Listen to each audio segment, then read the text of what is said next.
What's up, guys? Welcome to Daily Refinement. In today's video, I want to talk about why it was so difficult for me to create a listing habit and why it's so difficult for people to create a consistent listing habit. Everyone knows that if you list consistently, you'll get consistent traffic. Consistent traffic means consistent sales. So why do so few people actually have a consistent listing habit? Well, I can tell you for me personally, it just came down to structure. Having a different kind of day every single day really ruined my chances of being a consistent lister. Now that I sell similar items, I get a lot of the same question, which is it still fun for me? So I think people have a different definition of fun. If your definition of fun is trying something new, selling something different, treasure hunting, then no, I'm not having any fun with eBay because I've changed my definition of fun. For me, fun is being able to go to work and stress-free be able to get my work done. I know exactly what I'm gonna do. I know what my traffic is gonna look like. I know how many sales I'm gonna get. I can tell my significant other how much money we expect to get from my eBay store. Everything is very consistent and predictable, and for me, I consider that fun. I just went to the flea market yesterday and was looking around at random items. That fulfilled the squirrel part of my brain, which is the novelty seeking, which a lot of people are addicted to, including myself. When you're looking for novelty and you're looking for something different, you actually are not looking for consistency. Your definition of fun is actually spontaneity. You're looking for something different, something interesting, something new, something different. And that's sort of the opposite of consistent, steady income. So this channel is more about building an income as a $1,000 a week. And it's very fascinating that I just did it in 75 days and nobody cares because I just did the same thing for 75 days. Nobody wants to hear that. They want to hear I did something different every single day and report back with really interesting, amazing, new, novel things that they've never tried before. But the only thing I did in the last 75 days was I consistently listed things around my house to start. I researched every single item so I could figure out how long it was going to take to sell and what items to price it at. In the beginning, I had no money, so I didn't list items that would take a long time to sell. I know that sounds obvious, but everyone is avoiding the effort required to do that. In the morning call this morning, somebody asked, is there a list on eBay of really easy to find items that are really high in profit? There's not a list like that. All of it requires a lot of effort. If you want to choose common items like myself, somebody else mentioned that if you tell everybody on YouTube that you're selling common items, it'll drive the price down. I actually don't think that's true. It's more the one-off random items that if you share the BOLO or the be on the lookout list with people, those items tank because there's not a lot of demand for rare, unique items, in a sense that if there's like 10 people in the market, it might cut the price from $5,000 to $500. But for us as the YouTube community to devalue the brand like Nike, all of us could list 100 Nike items tomorrow and it probably wouldn't devalue Nike across the platform because there's millions and millions of searches for it, right? So it depends. For me, I'm selling common items. I find it fascinating. I built this entire $1,000 a week income selling mall brands. Not one person cares. Everybody wants to hear about random, cool, amazing, rare grail items that you find in a treasure hunt, right? If I was diving for rare pirate booty, tons of people would tune in. But building an income that you can support your family on, as the challenge continued and I got closer to my goal, less people actually watched.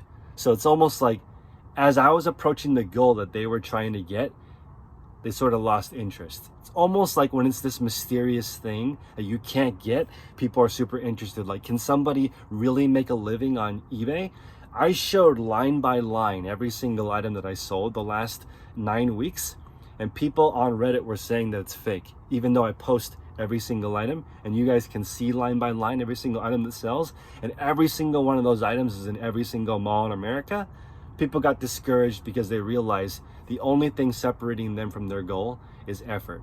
So I'm not saying I'm not guilty of this. In my past life, I used to be a shortcut guy. I want to do things quick, faster, easier, the lazier way. But now I've realized the true lazy way, the truest, laziest way to do it is to do it the right way the first time. Then you don't have to do all this ridiculous stress. You don't have to have 10 different systems in your store, a million different types of things that you sell, things everywhere. You can switch to having a very clean, pristine workspace where you only do one thing. If you think about the more people get paid, it's almost like the cleaner their workspace becomes, right? It's sort of a reflection of what you're working on. If you sell the same thing over and over and over again, your workspace starts to reduce. Things that are getting in the way of you selling that one thing get removed. When you sell random items, more and more things start to accumulate on your desk. You might need all these different brushes and all these different cleaning agents and all these different testing supplies when you sell 1,000,001 different things. But for me personally, all of my tools are fit within arm reach, and that's all that I have. So for me, it's been a lot more fun literally making hundreds of thousands of dollars on eBay versus every single day I sell something new. That actually to me sounds horrible. So I would much rather have a predictable income. That seems really fun to me. Now, it's weird because I actually have free time. As odd as that sounds, when you start selling the same thing, it starts to become more efficient. And I've been making more YouTube videos. I've been spending more time with my family. And I think a lot of people want that, but they distract themselves with learning something new on YouTube, learning a different way to resell, learning about a different list. Not one person has posted on Instagram, wow, I learned that J. Crew sells really well from Daily Refinement, because that's not exciting. People want to post that they found a rare discontinued lipstick that if you go to CVS and you pay 10 cents for it because it's about to be clearanced, you can sell for $220 one time on eBay. So you just made your $150 one time selling a rare lipstick you can never find again. You post it on Instagram, you get 65 likes and everyone thinks you're a god of reselling. But I'm making $150 every day and no one has posted that. That's so interesting, right? Guaranteed income every single day? No thanks. I want to go treasure hunting for random income that may never exist.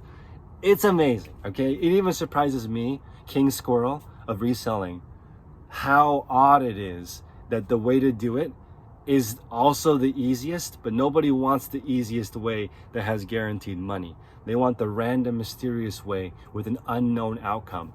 So don't be like me. Smash the like button. Consider subscribing to my channel, because if you like tips on how to grow your eBay store, I can help you with that. If you want to join my Facebook group, it's at patreon.com/theresellerspodcast. The way to join is once you go on to patreon.com, sign up for it at the $35 level for the Facebook level. Go to Facebook, request access, and actually fill out the instructions. I would say about 40% of people who try to join don't even follow the instructions to join the Facebook group. It's very difficult to be successful on eBay if you don't follow the instructions that eBay gives you. Title, price, item specifics, shipping policy, return policy. These are all the things that you need to master. But people don't want to work on that because it's difficult. It's difficult to learn how to write the right title. It's difficult to learn how to take photos the right way. But once you figure it out one time, it's like speaking a foreign language, okay? It's very difficult to pick up in the beginning, but you've got to sit down, look at how everything is structured, and just knock it out. Appreciate you guys. See you next time.